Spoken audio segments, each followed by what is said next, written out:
이리 오너라 이리 온.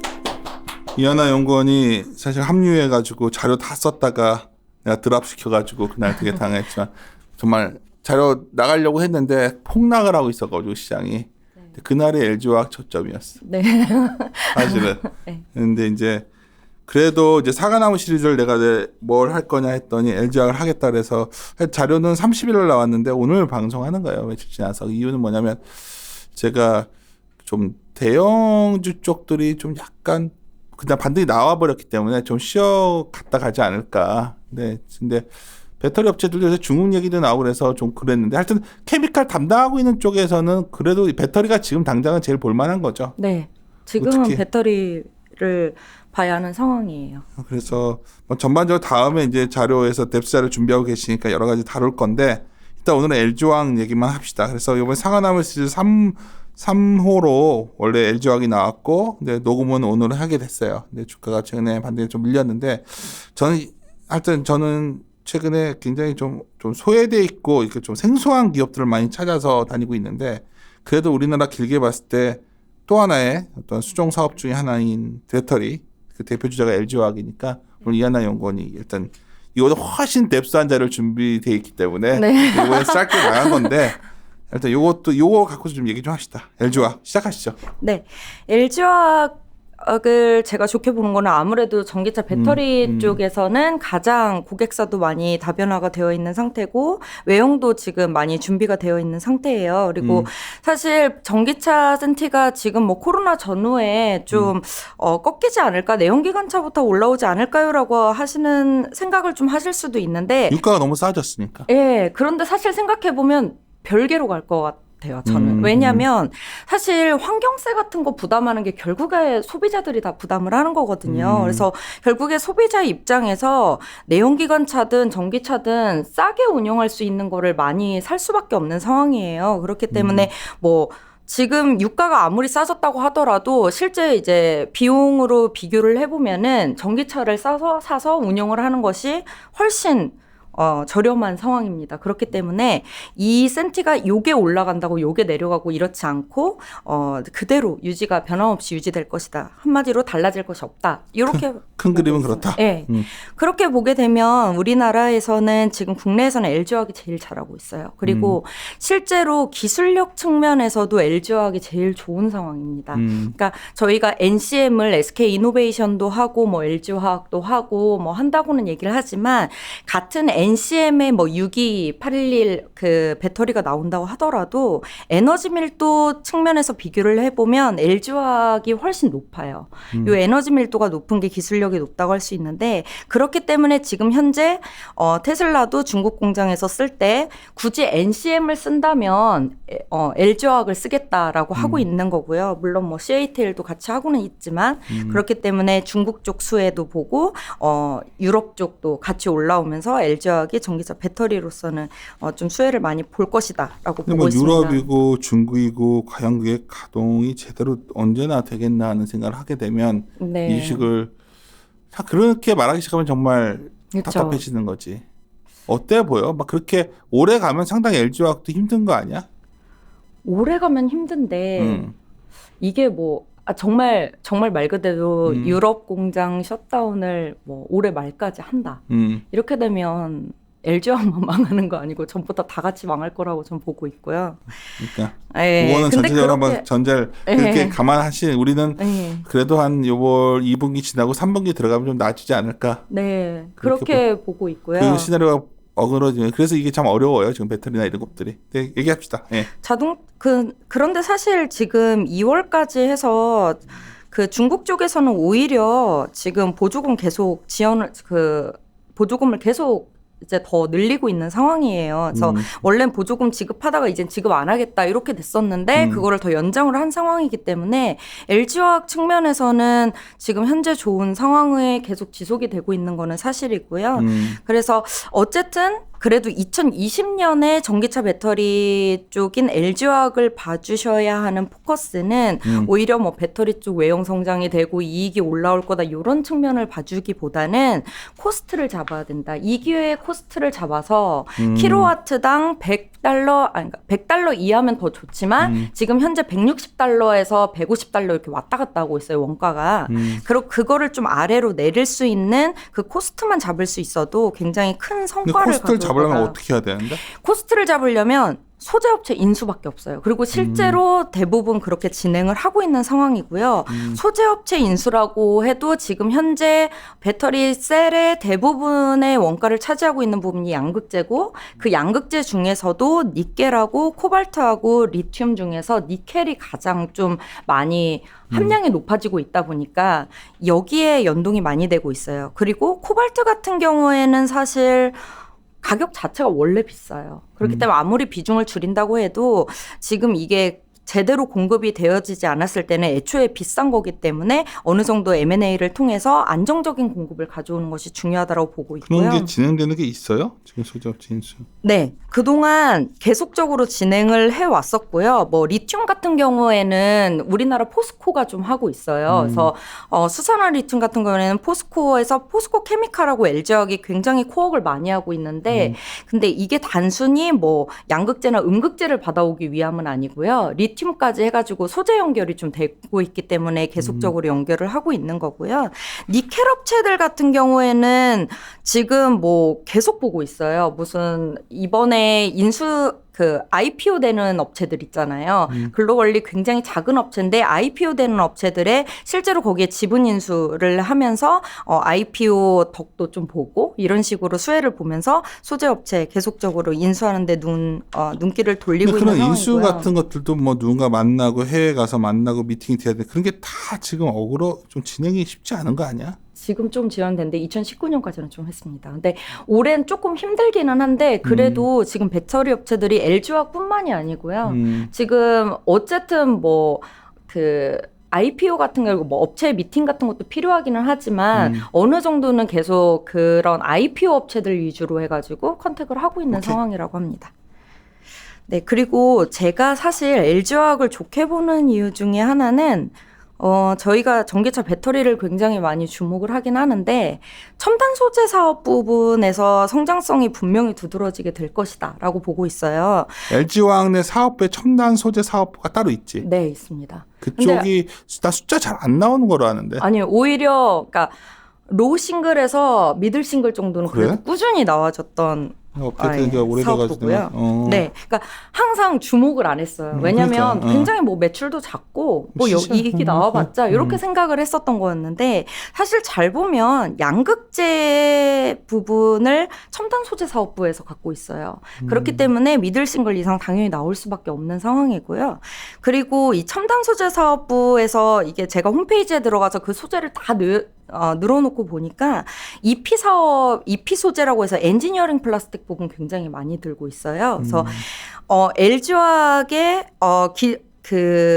과연 전략이 무엇인가를 이 첨단 소재 사업부를 보면 알 수 있는데 대부분 자동차 소재를 가지고 있고 거기에 배터리와 경량화 소재 위주로 지금 가지고 있는 상황이다. 이렇게 보실 수가 있고 그리고 너무 먼 미래에 있는 신소재보다는 당장 수요가 나와줄 수 있는 그런 쪽의 소재들을 계속적으로 M&A를 하고 있는 상황입니다.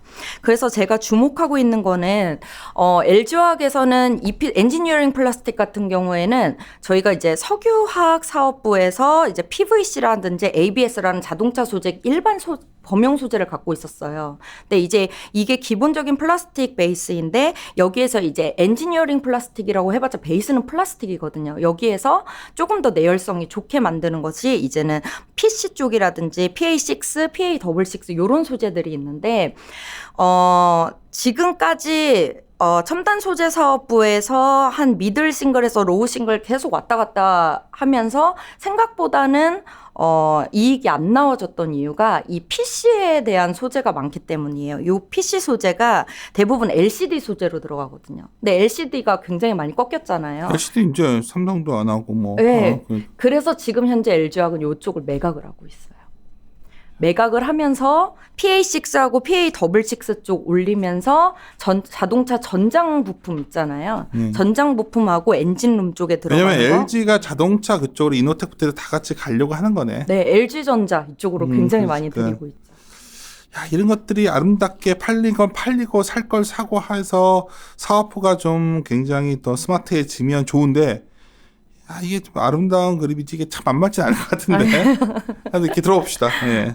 네, 그래서 사실은 그 라인업을 굉장히 잘 정리를 하고 있는 상황이죠. 어떻게 보면은 자동차의 지금 현재 모든 화학 업체들이 갑자기 첨단 소재 사업부를 작년에 다 이제 합병을 하기 시작을 했고, 어떻게 하면은 성장축을 잡아서 그 다음에 그 성장축 중심으로 정리를 해 나갈까 많이 노력을 하고 있는데, 사실 LG화학은 그 작업을 굉장히 일찍 시작을 했어요. 그렇기 때문에 아마 2020년 안에 이미 첨단 소재 사업부를 봐도 그렇고 배터리 사업부도 그렇고 본인들이 원하는 성장축을 잡고 정리를 많이 해놓은 상태인 게 홈페이지만 봐도 사실 보여요. 이게 다른 데랑 비교하면 비교가 안 될 정도로. 그렇기 때문에 2020년 안에 사실 뭐 실적이 힘든 거는 어쩔 수 없는 부분이고요. 실적이 힘들고 일정 부분 캐파 증설되는 부분들도 이제 지연이 될 수도 있고 수요가 많이 따라주지 않기 때문에 그래서 지연이 될 수는 있겠지만 2020년 안에 정리가 돼서 제일 먼저 올라가는 건 LG화학이라고 보여지고 있고요. 사실 최근 2월 데이터를 보면은 LG화학 점유율이 원래는 한 20%, 22% 정도대였었거든요. 전지 배터리 쪽이. 그런데 지금 30% 이상까지 올라왔어요. 배터리 쪽 확실히 잘하는데 이런 거죠. 이제 LG화학을 딱 보면 이제 이한나 연구원은 우리 센터장은 왜 이렇게 내 섹터에 관심이 없나 할 때, 섹터 쪽이 너무 그쪽이 너무 막 뭐 정제 마진도 그렇고 뭐 케미컬 스프레드도 그렇고 정말 네. 답이 안 보이더라고 내가 보기에. 네. 그러니까 그러면 LG화학이 그러면 그걸 다 벗어나가지고 뭐 자동차 경량화 소재를 한다던가 완전 신소재 쪽을 가서 막 뭔가 가시적인 게 나와야 되는데 배터리는 잘하고 있고 사실 확 보이진 않잖아. 아닌가? 그러니까 LG화학이 잘하는 점은 제가 만약에 LG화학이 탄소 섬유라든지 뭐 소송처럼. CNT만 갖고 있었다 하면은 그러니까. 아니요. 저는 오히려 그렇게 갖고 있었다고 하면은 당장 실적 안 보이겠네라고 판단했을 수가 있는데 당장 어떤 이제 돈이 이제 어느 정도 있다 보니까 유동성이 우선 당장 글로벌 수요가 나올 것 같다라는 것을 먼저 사요. 그래서 EP 같은 경우에도 이미 범용으로 많이 쓰이잖아요. 그래서 그거라든지 아니면 자동차용 접착제라고 해서 이쪽에 글로벌 연평균 8% 이상씩 나와요. 접착제 이거 네. 돼요? 나 몰랐어. 이게 경량화 소재 중에서 글로벌리 가장 많이 쓰이고 있는 건데 자동차에 보면은 뭐 지금 뭐 강판, 알루미늄, EP 뭐 너무 여러 가지 소재들이 한꺼번에 쓰이잖아요. 그랬을 때는 일일이 이제는 결합품이라고 해서 이제 뭐 보트널트 다 일일이 붙이게 되면 이게 너무 무거워져요.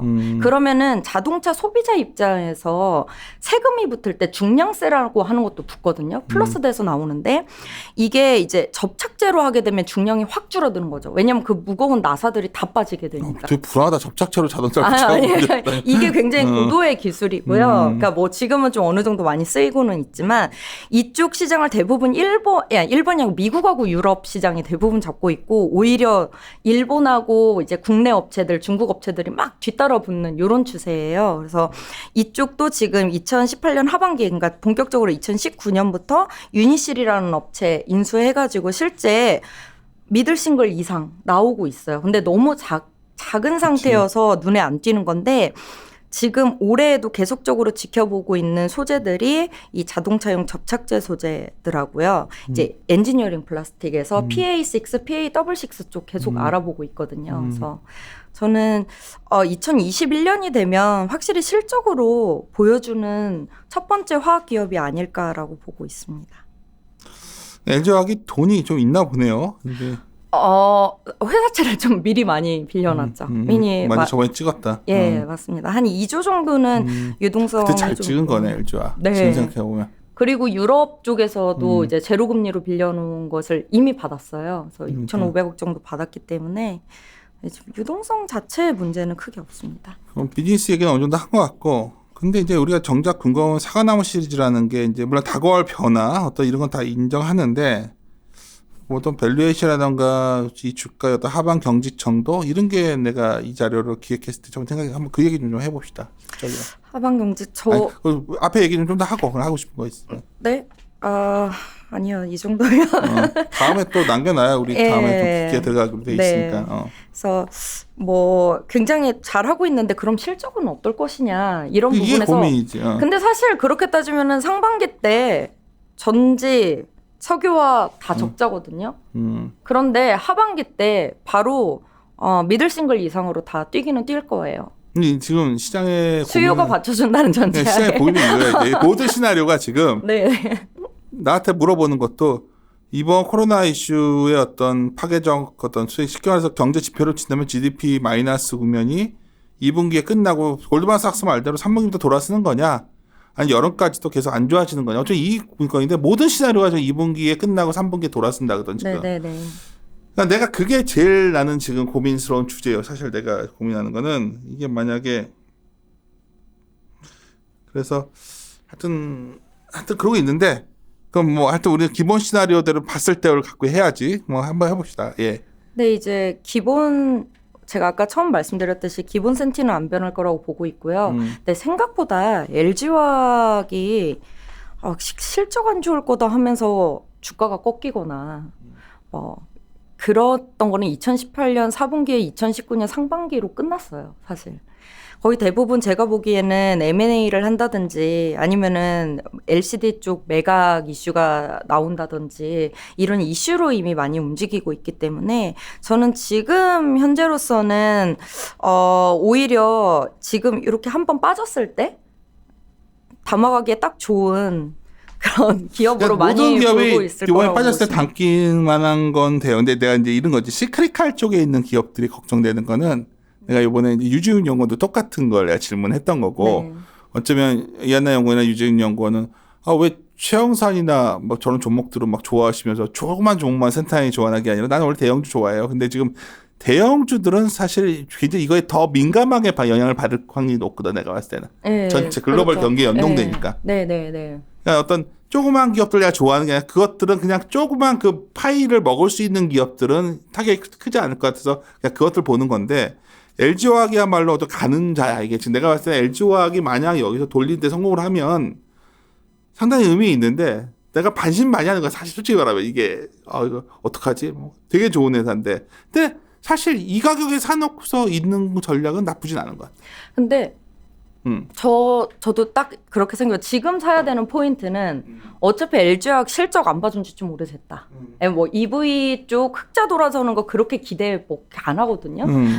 두 번째 M&A 이슈 나오거나 매각 이슈 나오면 얘는 진짜 가더라. 그게 이제 두 번째. 이제 어쨌든 지금 상황에서 굳이 화학 쪽을 놓고 비교를 해보면은 롯데케미 이렇게 딱 잘라 말아야 되는 건지 모르겠지만 이제 정통 화학 하면서 성장축 찾지 못하는 화학 기업들하고요. 이제 전기차 배터리를 하는데 완전 이렇게 위에 있는 기업들은 그냥 박스로 담아가려는 경우도 있어요. 사실 지금 현재. 내가 사실 LG화학을 차별하게 본 건 자료에 쓰신 부분이야 이한나 연구원이. 그냥 돈이 꽤 있는 것 같아. 네. 지금 유동성 경색에 대한 공포가 있는 상황인데 LG화학이 그걸 예상했던 것 같지는 않고 네. 뭔가 투자를 하려고 네. 회사채도 잔뜩 발행하고 왜 회사채 발행한 거 우리 쪽에서도 우리 IPS 때 했었기 때문에 내가 알단 말이야. 내용을 그때 들었으니까. 그때 회사채를 막 발행하길래 얘는 왜 이렇게 회사채 발행하나 그거 해놨지? 나름대로 의도하지 않게 그걸 확보해 돼 있기 때문에 최소한 얘네가 유동성에 문제가 생길 것 같지는 않거든 LG화학. 네, 그건 그래요. 네, 맞습니다. 난 그게 포인트다. 사실 LG화학을 나는 그걸 본 거야. 지금 상황은 사과나무는 그 유동성에 문제가 없고 버텨주면 네. 나중에 이게 사과나무가 열릴 것이다로 본다면 사실 이쪽 시크릿칼 중에서 상당히 그 굉장히 어쩌면 현금 유동성의 이런 측면에서는 그래서 아까 그거를 이한영은 자료 쓰신 내용이에요. 사실 읽고 나서 이 부분이 난 상당히 요 포인트를 잡아야겠다 했던 건데 거의 하방은 유동성으로 보실 수 있고 그치. 플러스 이슈가 있으니까 근데 그거는 내가 성장축이 어떻게 나올지를 아직 모르겠으니까 내가 2조 정도 캐시 있는 거지 얘네가. 네, 맞습니다. 그러면 버틸 수 있거든 얘네는. 거기에다가 이제 산업은행하고 계약 맺은 것도 사실 되게 괜찮아요. 네, 5조를 그냥 뭐 배터리 쪽 투자한다고 하면은 이게 자유롭게 빌려줄 수 있는 구조. 그러니까 LG와 LG그룹이 전체적으로 회사채들을 나름 많이들 했더라고. LG가 원래 굉장히 안정적으로 추구하는 거지. 그래서 내가 묶어서 좀 보려고 하고 있는데 아직 그 데이터를 지키려 못해가지고 그런데 그러고 나서 이제 뭐 밸류에이션 하는 걸 봤는데 사실 우리 밸류에이션이라는 게 이 사업부가 너무 많아서 얘네가 괜찮아. 나머지 소위 케미칼 쪽 사업부는 굉장히 안 좋을 것 같거든. 아닌가? LG화학 말씀하시는 거예요? 케미칼 그치나. 당연히 안 좋아. 업스트림 적자. 그러니까. 네, 근데 다행히 대부분 증서를 PV 안 좋긴 안 좋습니다. 안 근데 좋아. 네, 맞습니다. 야, 지금 내가 그래도 가끔 업데이트 하는데 업데이트를 할 이유가 없다고 느낄 네. 정도들이야 다. 지금 안난시 연구원 섹터들이. 그러니까 난 화학 애널들이 참 머리 아플 것 같아 하다가 근데 LG화학이 그나마 이렇게 좀 이렇게 포트폴리오가 좀 그래도 네. 돼 있는 편이고 그래서 우리 사과나무 시리즈의 대형주로서는 상당히 괜찮다고 생각을 하는데 그러면서 동시에 내가 원래 사실 연합연구원 저희 합류하기 전부터 이쪽을 되게 안 좋게 봤어요. 케미칼이나 시크니까 뭐 올드 경제 쪽은 하지 말아라. 그냥 성장주 위주로 갔는데 LG화학은 배터리 그때 성장주거든. 네. 근데 사실은 SDI를 더 좋아했었거든 나는. 아. 근데 이제 연합연구원이 LG화학이 더 낫다고 했기 때문에 나는 SDI는 아니 다음에 이제 네, 안 썼으니까 알겠습니다. 조심해야 네, 돼 컴플 때문에. 근데 이제 우리 둘이 했던 얘기고 그는 네. 그 다음에 자료로 얘기합시다. LG화학 그러니까 여기서 한번 내일 우리나라가 대공황만 가는 거 아니면 사놓고 버텨도 된다는 거지. 네, 맞습니다. 돼야 되는데 나는 이한나연구원 되게 즐겁네. 왜냐면 이한나연구원이 아주 답변을 샵하게 해줘서 내가 뭐 공식적으로 여러분들이 뭐죠 이한나연구원이 왜 이렇게 요새 방송을 안 했나 하실 텐데 업종에 대한 그런 의견이 있었고 자료 다 써놓은 거 드랍 시켰어요 제가. 되게 미안하게 생각하고 근데 상황이 너무 안 좋을 때는 헤드가 그런 결정을 할 수 있으니까 한 거고 그 자료를 준비할 때가 온 것 같아. 네. 준비하셔서 그 자료 할 때 다시 한번 이 업종 전체를 다 훑어보려고 하고 있으니까 봅시다. 그때 이제 가끔 물어보세요 저한테 뭐 조선은 어떻게 보여? 그것도 우리가 다 준비를 하고 있는데 내가 보기에는 그쪽들이 지금 아직 좀 아리까란 분이 많아서 내가 자료는 저희가 많이 준비를 하고 있습니다. 근데 이제 오히려 지금은 좀 집중하는 곳을 그쪽보다는 다른 쪽을 보고 있어서 하고 있는 거니까 계속 저희와 함께 고민을 나눴으면 좋겠습니다. LG화학 어떻게 해보니까 어떻게 하는 거 처음 해보니까 그냥 편하게 이렇게 하면 돼. 괜찮지? 네. 알았어요. 이하나연구원이 제가 참 안지 오래됐는데 되게 괜찮은 친구예요. 주식도 펀드 매니저도 했었고 상당히 열정이 있는 친구인데 항상 열정이 있지만 저는 와보셔 알겠지만 제가 여기 수없이 언급했는데 회식도 별로 안 좋아하고 그런 거 안 좋아. 나 우리 주식 얘기하는 것만 좋아하는 스타일이어서 근데 아마 약간 섭섭했을 수 있어요. 내가 가진 섹터인데 헤드는 원래 조율을 하는 거니까 LG화학 괜찮네 들어보니까. 굉장히 자료 보고서 상당히 마음에 들었던 부분이 내가 요즘 기업들 지진 거 단 거 안 봐. 그냥 유동성 얼마나 확보되어 있는가를 난 상당히 볼 수밖에 없어. 지금 그러니까 우리가 현금 캐시플로우만 보는 게 아니라 결국 얼마나 얘네가 자금의 융통이라던가 그리고 부채의 관계 이런 거 봐야 되잖아. 혹시나 있을지 모르는. 네. 근데 굉장히 좋은 회사더라고 진짜. 네. 그리고 그 부분은 확실하다. 네. 저희가 보겠습니다. 마무리 짓도록 하겠습니다. 예. 이리 오너라. 이리 오.